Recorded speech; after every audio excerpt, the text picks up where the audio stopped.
Carlo here. Ngayong araw, ituturo ko sa inyo kung paano mag-drive ng automatic car sa uphill at downhill na daan. Bago ang lahat, dapat muna nating malaman ang mahalagang parte ng sasakyan. Ang pinakauna ay ang manibela or ang steering wheel. Ang tamang hand position sa manibela or steering wheel ay 9 o'clock and 3 o'clock. Ngayon, balikan muna natin ang gamit ng dalawang pedals ng automatic na transmission na sasakyan. Una, ang brake pedal na nasa kaliwa at ang gas pedal na nasa kanan. Ang brake pedal ay merong dalawang gamit.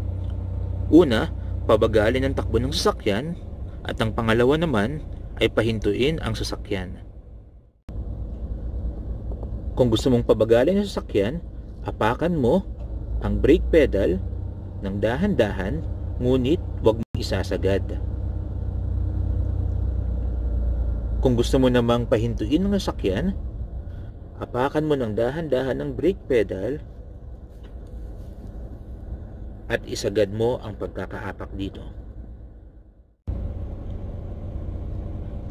Ang gas pedal naman ay ginagamit upang patakbuhin o pagalawin ang sasakyan. Ang pag-apak sa gas pedal ay dapat dahan-dahan. Ang mismong mga paa mo na ang magdidikta kung gaano kadiin ang dapat na apak dito. Lagi din nating tatandaan na pagka ang gear selector ay nakatapat na sa drive, kahit na hindi natin apakan ang gas pedal, automatic na itong gagalaw hanggang sa 20 km/h as long as naka-disengage na ang emergency brake at hindi ka na nakaapak sa brake pedal. Ang isa sa mga advantage ng automatic na sasakyan sa uphill ay ang sasakyan na mismong mag-a-adjust ng gear para sa iyo. Ang dapat mo na lang gawin ay ilagay ang gear selector sa drive at apakan ang gas pedal. Dahan-dahan mo lang aapakan ng gas pedal at ang diin naman nito ay nakadepende kung sa gaano katarik ang magiging daan mo paakyat. So simulan na nating umakyat. Una, ilipat lang natin ang gear level sa drive at dahan-dahan nating apakan ang gas pedal upang tayo ay simulan ng umakyat at gumalaw.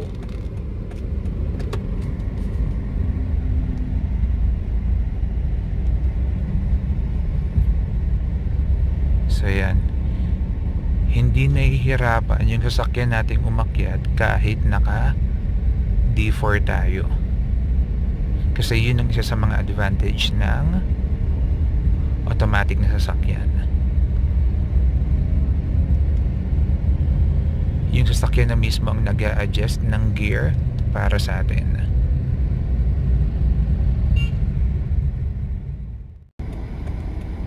Sa downhill naman, ang tip number 1, always use the low gears.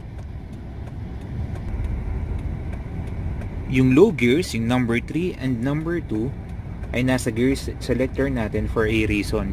Hindi siya display lang. So for downhill, dapat siya yung gamitin natin. Dahil mas nagiging effective ang brake pagka ang takbo natin ay medyo mas mabagal. Mas makokontrol ng brake ang takbo natin pababa. Hindi rin tama na mag-neutral ka pababa. Kasi halimbawa, nagko-coasting ka ng around 60 km/h pababa, pabulusok. Ngayon, naisipan mong ilipat from neutral to drive. Ang tendency niyan, magkokos yan ng stress at damage sa engine mo kasi hindi siya dumaan sa natural progression. Para rin kasing manual yan, dapat dadaan ka sa 10 to 20, 30 hanggang sa marating mo yung 60 km/h. Lagi nating tatandaan na kahit naka-neutral ang sasakyan natin sa downhill, kumukonsumo pa rin tayo ng gas. May popular belief kasi noon na kapag nasa downhill ka, dapat mag-neutral ka para hindi ka kumonsumo ng gas or makatipid ka sa gas. Mali po. So sa madaling salita, dapat iwasan natin ang neutral pag tayo ay nasa downhill dahil nawawala ang control natin sa mga sasakyan natin. Ang gagawin na natin ngayon ay ililipat na natin ang gear selector to number 2.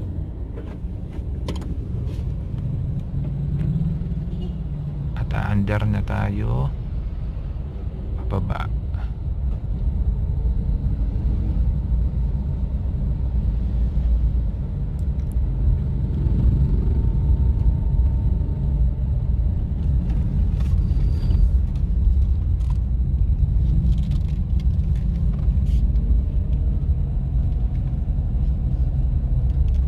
Siguraduhin lamang natin na gamit natin yung mga low gears